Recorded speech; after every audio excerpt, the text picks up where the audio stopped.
Hello, welcome to Recapping with Delora and Ashley. Please follow us on Instagram, Facebook, and Twitter at Recapping Podcast. Also, comment, rate, and subscribe on your favorite podcast platform. We're on all the things. We would love to hear your ratings of the movies and shows we review. Email us your audio file to recappingpodcast@gmail.com and we will play it during the show. Or DM us on Instagram and we will post and read it on air. Thank you guys so much for listening. Thank you. All right, Miss Delora, how are you today, my lady? Hey, Ashley. I'm doing okay. How are you? Good. As you can see, I try to switch up my intros. Yeah. On occasion.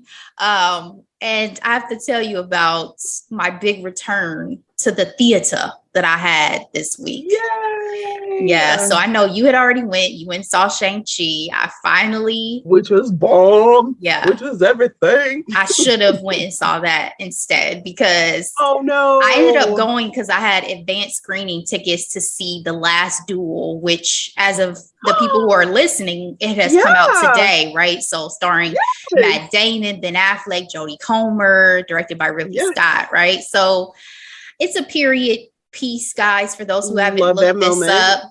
It is based off of a true story, based off of a book. And I love me some Jodie Comer. You know, I know we both love Killing Eve. I also loved her in Dr. Foster. But girl, I could have kept my ass at home. I'm so glad you're saying this. Okay. Yes. Between a neighbor who sat next to me who was way too friendly. I mean, I don't know how many beers this man consumed, but he was leaning all on me. He was talking to me the entire film. He had to be shushed. He did not know me. He was a stranger. Stranger danger, Delora. Wow. Between that and then just the narrative it kind of dragged a bit. It was painful just because of the story itself, you know. It's a really long movie too. It was like 2.5 hours. It was, you know, in essence, almost watching an episode of Game of Thrones, especially the duel. But it just disturbed my peace. I did enjoy the fact that it was told from different perspectives. It was told from 3 different perspectives. But otherwise, like Game of Thrones, the book. But otherwise, I was good. So, so I'm so happy you're saying this, Ashley, because David and I are going to make another adventure to the theater, and that was actually on the list. So thank you for saving some time, saving me some time. Thank you. You're quite welcome. Maybe go check out Bond or something else instead. One of my favorite Bonds, that is. One last question about the duel. Yeah. How were the accents? Were they okay? Was it painful? Because we're talking about 2 guys from Boston, Ben Affleck, Matt Damon. How was it? The accents didn't bother me at all, to be honest. And, you know, Jodie Comer can hit an accent for almost anything. So absolutely. Yeah, she was a showstopper as always. But yeah, no, the accents didn't bother me. Matt Damon, this was definitely a departure from anything I've ever seen him do before, which was really interesting. But again, not interesting enough that I was like, yes, everybody should go watch this film. So sorry to this man, but it wasn't it for me. All right. Now, guys, we're going to play a quick game of fuck, marry, kill. But I'm adding in befriend because the way we're doing this is Delora and I both listen to Higher Learning Podcast. If you don't know, Van Lathan, Rachel Lindsay, love it. They played this. And because we just had the whole social media situation, we're going to do it with social media. Yeah. So they did it with IG, Facebook, and Twitter. But I also need to add in Pinterest because for me personally, Pinterest is a problem. So Delora, fuck, marry, kill, befriend, IG, Facebook, Twitter, and Pinterest. Okay, Ashley. Fuck Twitter. Marry Instagram. Kill Facebook. Befriend Pinterest. Okay. What about you? Okay. I am definitely marrying Instagram. I am definitely killing Facebook. because the thing that was lingering for me with Facebook was like, oh, I got a lot of business connections there. Nah, y'all on my LinkedIn now. We good. I am going to switch it up between your Pinterest and your Twitter, though. I'm fucking the shit out of Pinterest. And I am befriending Twitter. Me and Twitter are so cool. Funny. We are good. We have our moments. But man, Pinterest, of all the algorithms, Pinterest may know me the best. Pinterest knows that I'm obsessed with hair and home decor.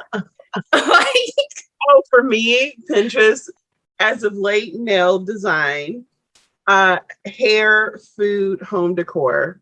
Yeah.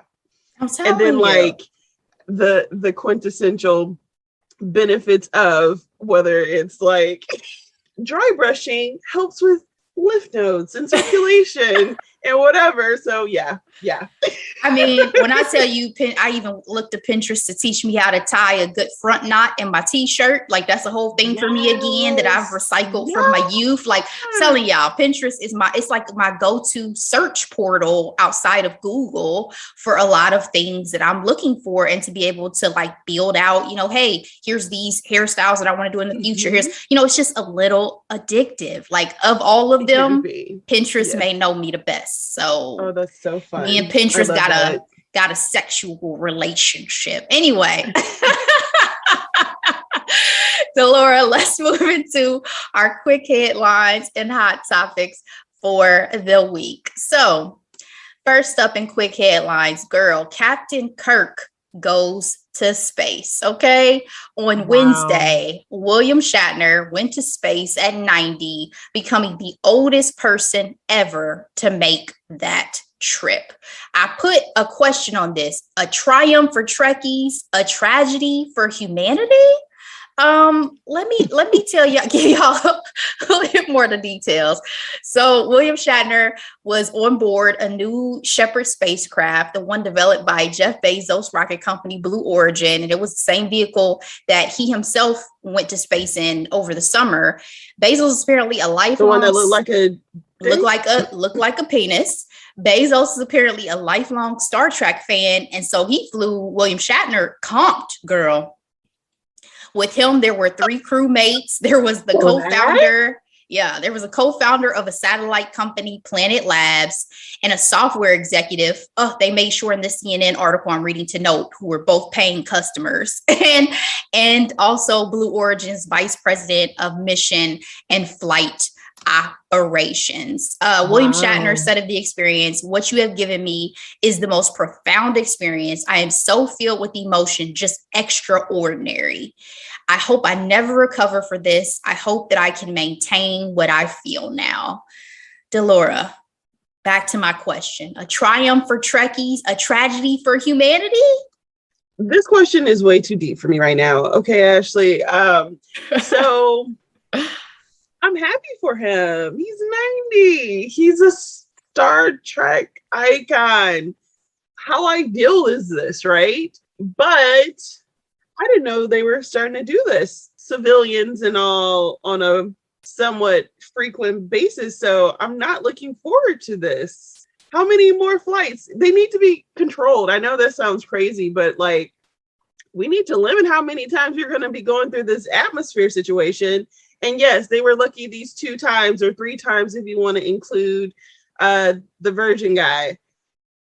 But I don't really need this going on all the time. Because you remember Lance Bass always wanted to go to space. Is he next? Is Ashton Kutcher next? Who's the next celebrity? They very well are most likely on the list between Richard Branson and Virgin Galactic and Jeff Bezos. Yeah, this is the whole desire for space tourism, right? And if you're wealthy right now, obviously you're able to afford these current costs, because Virgin Galactic's tickets cost $450K, right? So, to imagine that,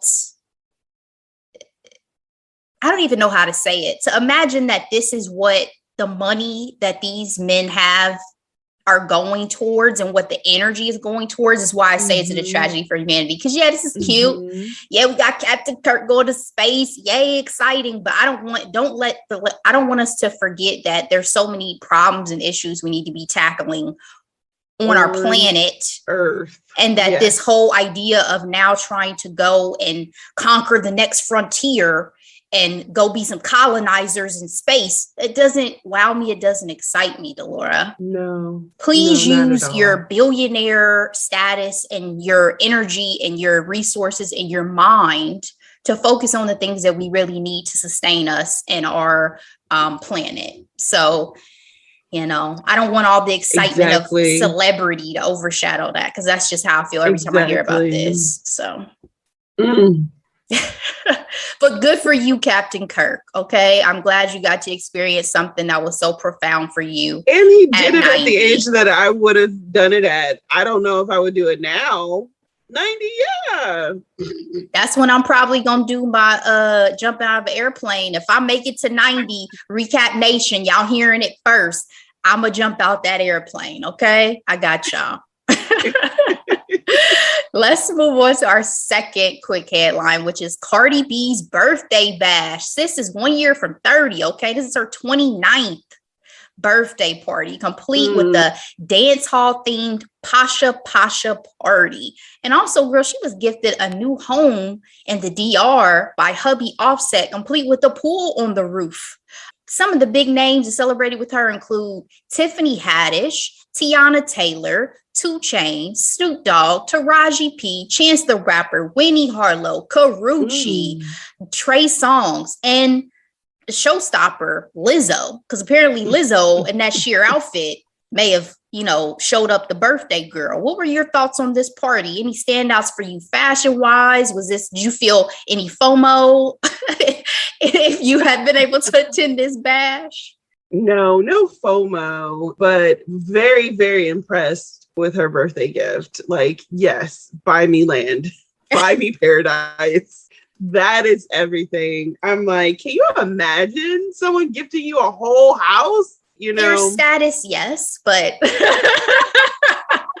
I'm just saying that's such a cool gift. So yeah, it was like when we talked about the fact 30 though. I know it's weird. It's funny though, because it's like when we talked about when Michael B. Jordan gifted his girl stock, remember Hermes stock, and we were like, okay, go ahead and give me stock. Yeah.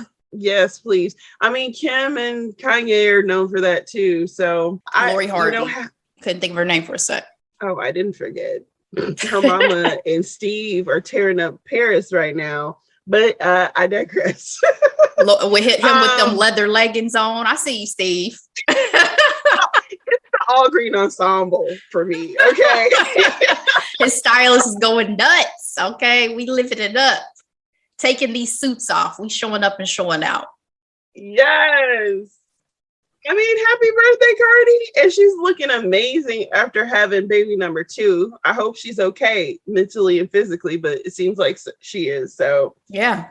Honestly, Ashley, I'm not gonna lie. Lizzo's outfit made me think of you in terms of, I remember when Rihanna showed up to that fashion awards in that sheer ensemble. Yep. Okay. And you wrote Riri off. You're like, how could she ever do something like that? And I'm like, did I write her off? Girl, I remember not liking it. Okay? I remember not liking it. And for me, I was like, this is a lot, Riri, but body's banging. You know what I mean? So when I saw Lizzo do this, I'm just like, girl, okay, Lizzo. Okay. This ain't even your birthday. It'd be different if it was her birthday. You know what I mean? I'm just like, it's doing too much spelled TEW for me. So what about you, Ashley? No, I'm glad you brought up the Riri comparison, because my standards for Rihanna with fashion are very, very high. So when Rihanna steps out of something that I don't like, that's probably why I was even more upset, because it's like, not my girl Rihanna, right? I feel like there's a difference between fashion and, I don't know, gratuity almost. Like, are you going more so for fashion or for the shock value of the look? And so the look for me just took away, because I'm just looking at your nipples the whole night. That's all I see. And then she said her one regret is wearing panties. And I was like, so you was just about to be assed out on the red carpet? Like, I just, I love Rihanna so much. Yes.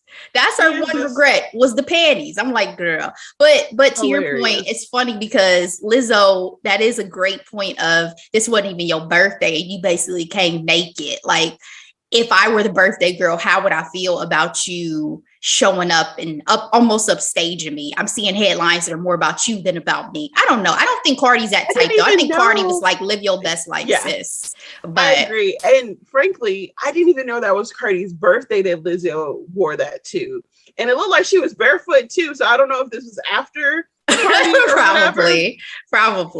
But they had a good time because Tiffany Haddish had to be held up on the way out of that party. I was looking at everybody. I was looking at Ella May getting down, winding. I love my girl Karuchi, loved the whole fit. I would have definitely worn that.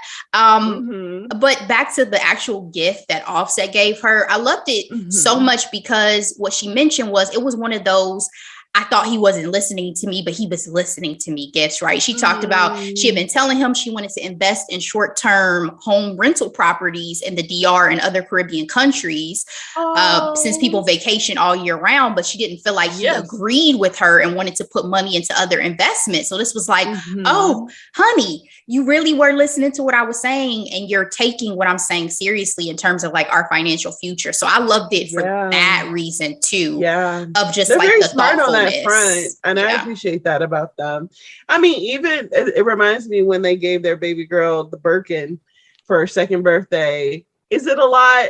Absolutely. But at the same time, it is the equivalent of giving baby girl stock, honestly, because Birkin bags return on investments are better than initial. Same with the Chanel bag. So if you know my husband, let him know. Oh, wow. It's okay. I'm just teasing. Wow. Come on, Ashley. Go ahead and put that out there to the universe. I'll take the Chanel bag too. So you guys can DM Delora and let her know that I need a Chanel bag as well. All right. Our last and final quick headline. Kim K.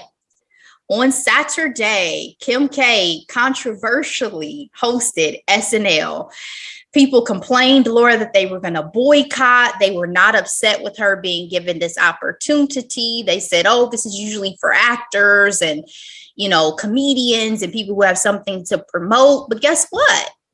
Her SNL hosting debut actually boosted ratings for SNL after their worst performing season opener in history.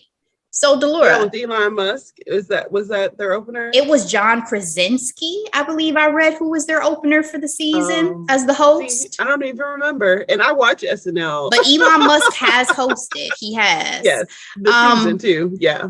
So for me personally, I only watched some of the clips, and then today, as research, I decided to watch more. So the Pink Panther outfit for the monologue, I did not love, but it did make her look like she give a nice, cozy hug.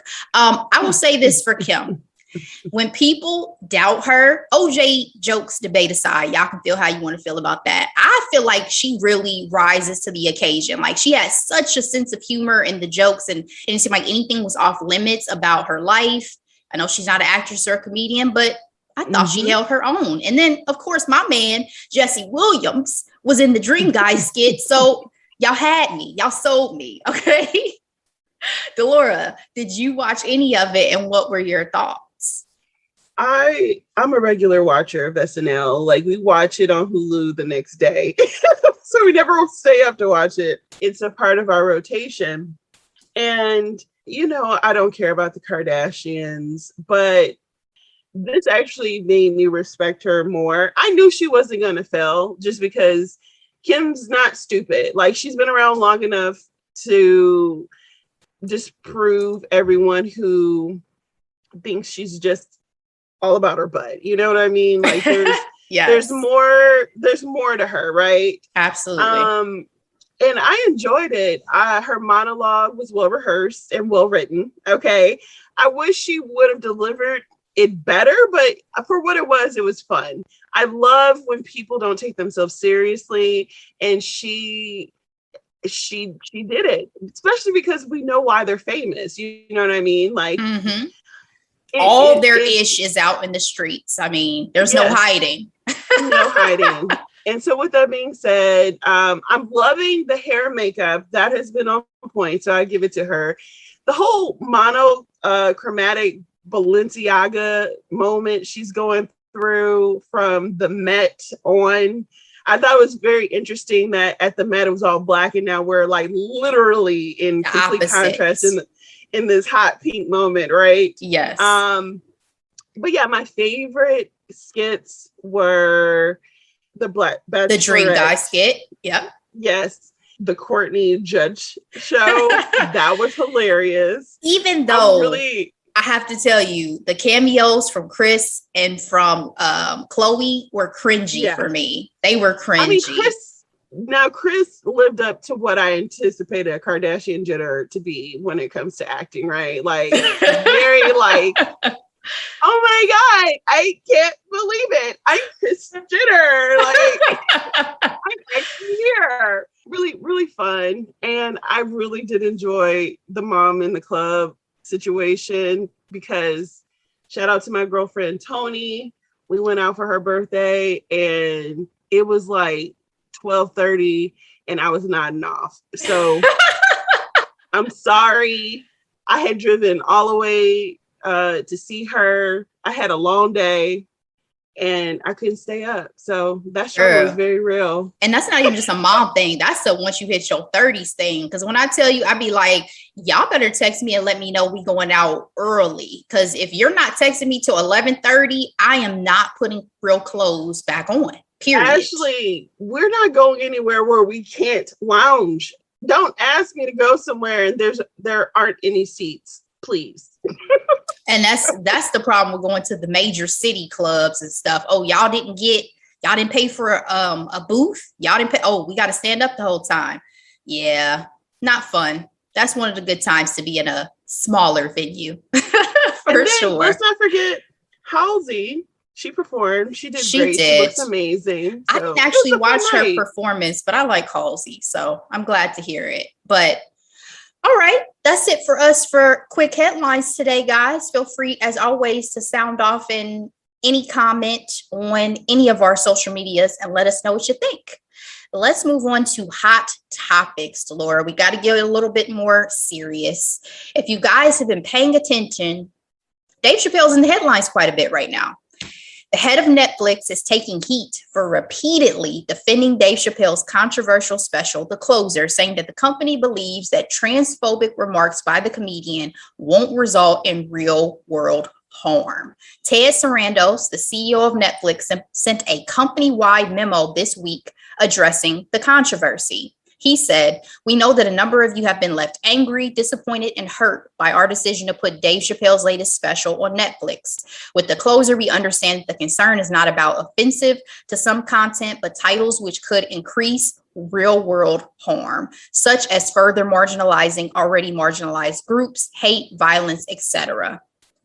Last year, we heard similar concerns about 365 days and violence against women. While some employees disagree, we have a strong belief that content on screen doesn't directly translate to real world harm. Sarandos' note comes amid backlash against Netflix for releasing Chappelle's special earlier this month. Hours before details of his memo were published, the LA Times reported that some of Netflix's employees were planning a walkout next week to protest Dave Chappelle's special. Moreover, Netflix recently suspended a trans employee who tweeted about the special's transphobia. Netflix has said the employee was suspended not for her viral tweets, but for attending a director-level business meeting without invitation. The company has since lifted the suspension. Chappelle has remained mostly mum, but did make an appearance at the Hollywood Bowl earlier this month, reportedly telling the crowd, "If this is what being canceled is like, I love it." Is Dave Chappelle immune to cancellation? Immune? That's a great question. He's definitely protected. I understand that to a degree, right? Because up until this point, Dave Chappelle is one of the greats. I've seen almost everything he's ever done. So I get why people want to protect him. But I think it's important that no one's above reproach, which means you can F up sometimes. And you need to be called out on it because you're not God. You're not Jesus. No one is. We're all human. We're all living this human experience together. And if he messes up on a big platform like Netflix, he needs to be called out about it. I did not watch the special just because I've been very, very busy. But what I gather from what I read and what I've heard on podcasts, I feel like it's important, especially being a person of color, a Black person here in the United States of America, to just have a level of empathy when it comes to talking about a minority group. It just seems like the level of insensitivity is a blind spot. And I'm not saying that as an excuse, but it's like, I don't talk about the Russian experience in the 90s because I don't know it. And so why am I going to make a joke about it? And the reason why I brought up Russia is because we're going to be doing Black Widow. Okay. So it's relevant. But yeah. What about you, Ashley? So for the sake of research, I watched it today on my lunch. I had not necessarily intended to, but he did say, to your point about empathy, he ended it by saying empathy is bisexual. It goes both ways. And I think one of his points, and if you watch it, you'll note, is that he was feeling that there was not always a empathy given to Black people in the same way that it is given to the LGBTQ plus community. So I feel like that was one of his major themes that he was trying to posit throughout the special. But he also opened at the top saying that this was his last special for a while. So I was like, did he just say, fuck it? Like, I'm just gonna get all this off my chest. Apparently he had a lot of controversy from his last special, Sticks and Stones. And so it felt like he just wanted to address a lot of what had been discussed. By the way, it was recorded in Detroit, Delora. So FYI on that. I'm gonna preface the rest of this by saying that I have encountered Dave Chappelle in person a couple of times in Dayton. He's a very low-key person and approachable person when I've, interacted with him, but I have not kept up with his comedy specials. So I have to differentiate between, you're still a human being but you're still a comedian who does a job, who puts out these specials and could be, doing some level of harm to people. I wanted to preface what my remarks were going to be just by saying that I have encountered Dave Chappelle a couple of times in person in Dayton, and he's very low key and approachable. But I have to differentiate, obviously, the fact that, in person, he may seem that way, but he's still a comedian. He still puts out art that people could be offended by. Absolutely. Off the bat in the special, I had to remember that because he starts off shocking, Delora. One of the first things in the first 5 minutes he says is that he enjoyed molestation by a preacher and coming into the preacher's face, right? So immediately it was like, oh, right, this is Dave Chappelle, right? So it was almost like he's an equal opportunity offender. He did spend quite a bit of time during the special discussing his relationship and comments with the trans community. And he did refer to himself as transphobic a couple times in the special. So absolutely. Do I get the controversy? Absolutely. Do I understand why people are upset? Absolutely. I also understand some of the thoughts around what he mentioned in terms of Black people maybe not always feeling like they are also an advocate and an ally when it comes to Black issues, when it comes to situations that happen. So I think it was of note that seemed like that was his argument. But again, I can't defend any of his comments that he made throughout the special, right? And the one thing I want to highlight is cutting out LGBTQIA plus community.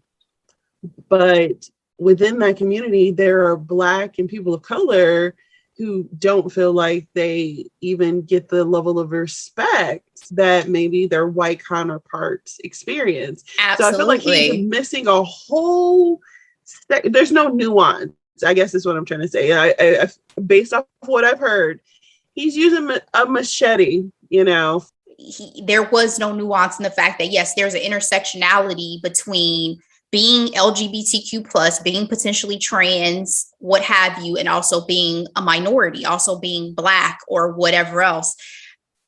he's obviously a Black man speaking from his own perspective. And again, I can't excuse any of the jokes. I would never make those jokes.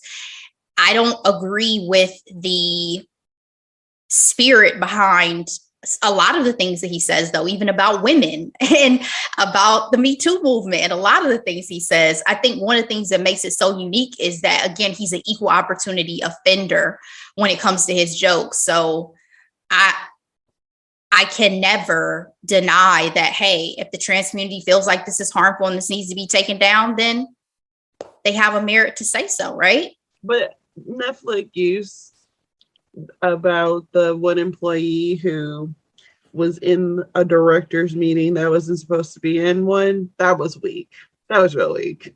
And it was also just really bad optics because it seems like you're censoring that person's right to speech. And, you know, Dave Chappelle brought up a trans woman that he became close to who took her own life. And it was her family coming out and also supporting Dave Chappelle. So there's been a lot of nuance in this story in general and a lot of different. Like that one Black friend. Exactly. No. That one coach who got in trouble recently. No, seriously. It's like, there's so many stories and so much nuance to the story in terms of, but this is happening over here, but Netflix is defending it, but no. So there's a lot to keep up with it. But overall, I guess I want to make my sentiments clear. I do not agree with making fun of, with possibly putting in harm's way or putting in danger the trans community or the LGBTQ plus community. So in general, if they feel aggrieved and they feel like this special is harmful to them, then I agree with the necessary steps to remove this content. That's just where I fall in it. Period. So our final hot topic, lightening it back up just a little bit. We are talking about Adele's new music. It's been a long time, Delora. Hello, it's me. The wait is officially over as the 15-time Grammy winner has released the first single off of her fourth studio album, 30. With Easy on Me, it's the star's first release in more than 6 years. My God, I didn't even realize it had been that long. That's a very long time. I agree. In the world of music. Love Adele. Yeah.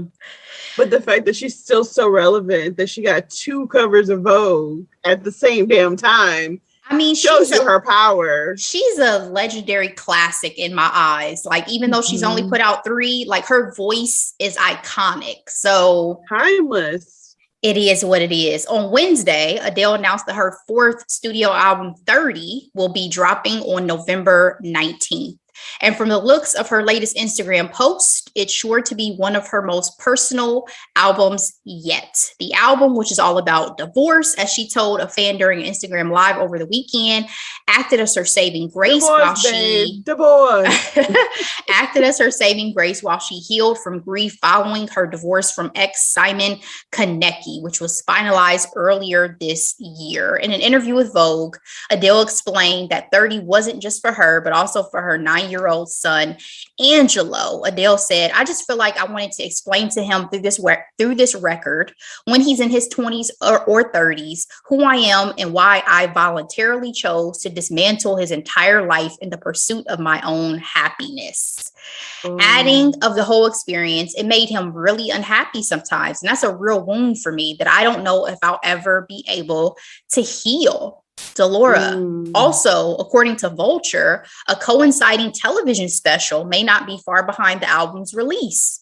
The outlet reported that the singer and her camp have approached multiple networks and platforms about the idea of staging a TV special tied to the new release. And if the special is a go, it's expected to premiere before the end of the year, just in time for the holidays. So give me your thoughts. Give me your thoughts on the first single. And also, are you excited for this new album? Ashley, I have been a fan of Adele since the very beginning. So am I excited? Heck yes. Okay. I will never forget her last album. I was trying to get freaking tickets to, and it was around the holiday season, because my coworkers and I were going out to lunch, and that we only did that for the holidays, right? And I remember flat out looking my manager in the eye and saying, I am trying to purchase Adele tickets right now. I just need to let you know what I'm doing, because this is what is going to be happening right now. And the level of anxiety that I had trying to refresh that freaking page to purchase some tickets that I never got. Aww. You know, moments in pop culture, right? That real life moments in pop culture. But yeah. I just immediately thought of, never mind, I'll find someone like you. And you know, for me, okay. Rolling in the Deep is the one song that constantly comes to mind for me. But yeah, I'm super excited. She released her single earlier than planned because it was supposed to be on the 15th at midnight. Well, it still will drop at that time in the UK. We just get it earlier. Oh, thank you, Adele. Yes. We also have access to her new music video, which I love because there are wonderful callbacks. She loves an abandoned house and a wooden chair. She loves wind blowing through her hair. And it's just, I love the callbacks. But what I do love the most about the video this time around is towards the end, we get some color. We get the wonderful, again, her eye makeup is legendary. Okay. I mean, but we get the perfect cat eye. The perfect, the burgundy, because it's fall. Her music always comes out around this time of year also. And what I was saying before was she did a whole NBC special before or during the rollout of her last album, and she performed in front of people, and it was amazing. So I just love everything about it. I'm rooting for you, sis, and I am ready to listen to her music with an open heart and open ears because people are ready to tear people down, and that's not me when it comes to Adele. So how about you? Absolutely not. I am excited, but at the same time, I know that Adele's going to put me in my feelings because Adele always puts me in my feelings. Even listening to this first single, Easy on Me, vocally, beautifully written. She never misses a step, obviously, but absolutely, I'm thinking about the lyrics. I'm relating to the lyrics. I'm thinking about what they mean for her and her life. I love the video treatment. I thought it was gorgeous. I even love the kind of whimsicalness of having the music sheets flying and the symbolism of that. I love that we go from black and white to color. I love at the end how we kind of have the behind the scenes moment of them doing a cut and keeping that part in, because I love behind the scenes anything.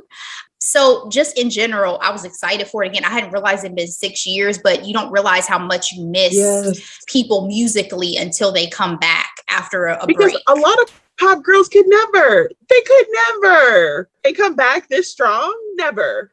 I mean, again, it's the timelessness, I think, of her artistry and her voice that to me is like, oh, Adele, you've been gone, girl. Yes, I missed you, but that you will never probably miss a step in your delivery of anything. And obviously she's living her best life right now. She's glowing. She looks beautiful. She got Rich Paul on the arm. I mean, she's living her best life. So happy for you, girl. The last thing I want to say, Ashley, and it just came to me, I saw excerpts of her Vogue interview as well. And the thing that I love the most about my favorite artists is they understand growth and evolution. Yes. And one of the things that is so important is the fact that like her other albums have been about what the guys have done to her, but she said that this album is about her in the relationship. Exactly. And the missteps. Because she said I had to look at myself. Yeah, she was like, when I listen back and I think like, oh, it was always about fuck you, you did this or that. Well, the common denominator is me. Maybe I'm the problem.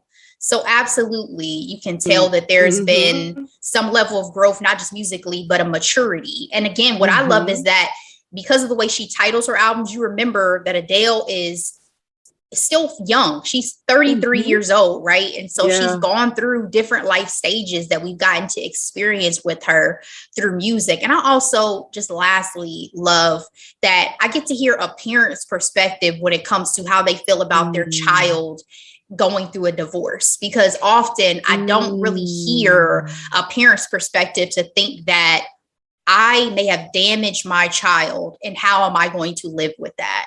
And I want to hear how she interprets that through her music. That's an excellent point, because you get the Pinks who tells her parents about what their relationship did to her. Yes. But yeah, excellent point. Well, Adele, we're here for it. And obviously, guys, once the album drops, we're going to be talking about it on the mic. So looking forward to that.